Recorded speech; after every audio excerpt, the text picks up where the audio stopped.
She is regarded as a gifted young girl, the unique craft that the master has practiced for half his life. She only needs one glance to recreate it flawlessly, leaving the master emotionally overwhelmed on the spot. Today she goes up against a master of stencil airbrushing. After hearing about the young girl's reputation, the master brings out his most prized artwork. Mika thinks the piece is decent enough, yet feels the master appears overly reserved. The master begins explaining stencil airbrushing to her. The first step is to sketch the design on paper. Next you cut out the sections that need coloring to create hollow openings. People can stack several stencil layers together to make the airbrushed artwork have more vivid and layered colors. Mika sees how proficient the master is and decides to give it a try right away. She quickly finds the process extremely straightforward, with hardly any challenge at all. It is so simple that anyone can pull it off. Her finished work looks just as good as the master's. The master then tells her this is merely the simplest segment of the entire creation process. The most crucial part is designing the stencil itself. He then tells Mika to come up with an original pattern on her own. Since Mika owns 2 pet kittens, she draws 2 cartoon-style cats on the drawing board. The master reminds her as he watches on. Designing stencils is not the same as regular drawing, because the areas meant for coloring must be cut out completely hollow. It is necessary to leave blank gaps at key connection points. This ensures during later production, the entire stencil will not fall apart easily. This task poses no real challenge for Mika. She casually adds a few extra lines and fixes the problem effortlessly, leaving the master with no room to showcase his experience. The master assumes Mika has learned this craft before, only to find out she is a total novice. Once the stencil design is finished, she picks up a small carving knife and carefully carves out all the sections that need to be hollowed out. Mika soon completes her own original artwork and begins the airbrushing process.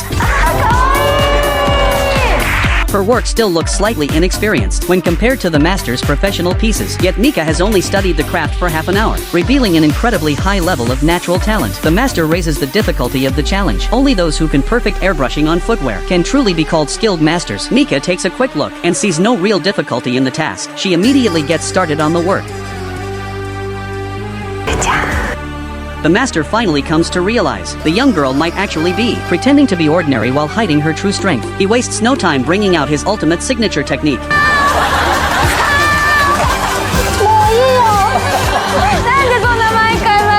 The master boldly declares, if you can win this challenge and walk out of here today, I will print your design onto t-shirts starting tomorrow and sell each one for $9.99. To let Mika witness firsthand how powerful this special technique truly is, the master creates a finished airbrushed piece right on the spot. Mika is genuinely amazed by his skill. She never imagined the master possessed such remarkable ability, not wanting to end up becoming a viral internet meme everywhere. Mika has no other option but to concede defeat. This marks the very first time the gifted young girl has ever lost a challenge.